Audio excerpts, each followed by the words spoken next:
On a convoqué quelques milliers de policiers et on leur a remis le fichier juif. À l'aube, de grands coups frappés à la porte. « Police, ouvrez !» chez mes grands-parents. Et on nous dit d'un ton rude « Allez les enfants, habillez-vous vite, vous allez rejoindre votre mère. » Un des policiers nous dit d'un air goguenard « Vous pouvez remercier votre concierge, c'est elle qui nous a dit où vous étiez. » Ma maman, qui est tellement contrariée de nous voir revenir auprès d'elle, elle sentait le danger. On lui dit « Vous avez 5 minutes pour faire votre baluchon ou votre valise, on a encore beaucoup de gens à prendre sur notre liste. » J'ai vu de toutes les portes cochères sortir des femmes et des enfants. J'habitais le 20e arrondissement où il y avait beaucoup de familles juives émigrées. Certaines avaient les petits-enfants dans les bras qui pleuraient parce qu'ils avaient été réveillés en plein sommeil. D'autres qui, comme moi, tenaient la jupe ou la robe de la maman. J'ai vu tout le long du chemin des gens massés sur les trottoirs, d'autres aux fenêtres. Certains faisaient le signe de croix, les larmes aux yeux, tout étonnés. J'en ai vu d'autres nous montrer du doigt en riant.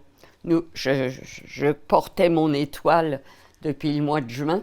Nous devions la porter depuis l'âge de 6 ans, j'avais 8 ans. Et je dis toujours que malgré mes 8 ans, j'ai compris que les Parisiens n'étaient pas d'accord quant à notre sort. On nous a emmenés donc, en ce qui me concerne, à la Bellevilloise.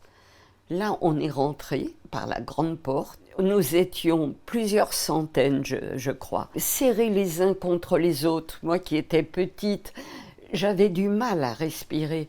Et cette journée était étouffante, déjà à l'aube. Les policiers criaient, sifflaient, les petits pleuraient.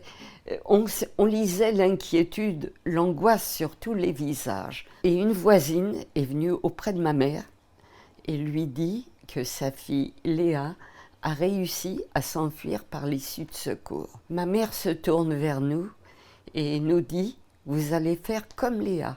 Je ne veux plus vous voir près de moi. Vous allez près de l'issue de secours. Et si on vous refoule, vous trouvez le moment opportun pour sortir. Je ne veux plus que vous restiez là. » Mais quand on a 8 ans, comme moi, qu'on lit la peur, l'angoisse sur tous les visages, je n'ai pas voulu lâcher ma mère.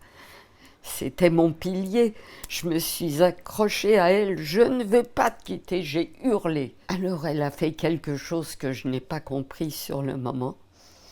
Elle m'a giflé violemment, la seule gifle de ma vie. C'est plus tard que j'ai compris que cette gifle m'a sauvé la vie. J'ai lâché ma mère. Ma sœur m'a prise par la main et nous sommes partis vers l'issue de secours.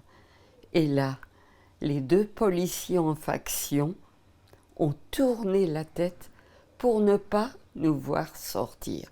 Visiblement, ces 2 policiers n'étaient pas d'accord avec ce qui se passait.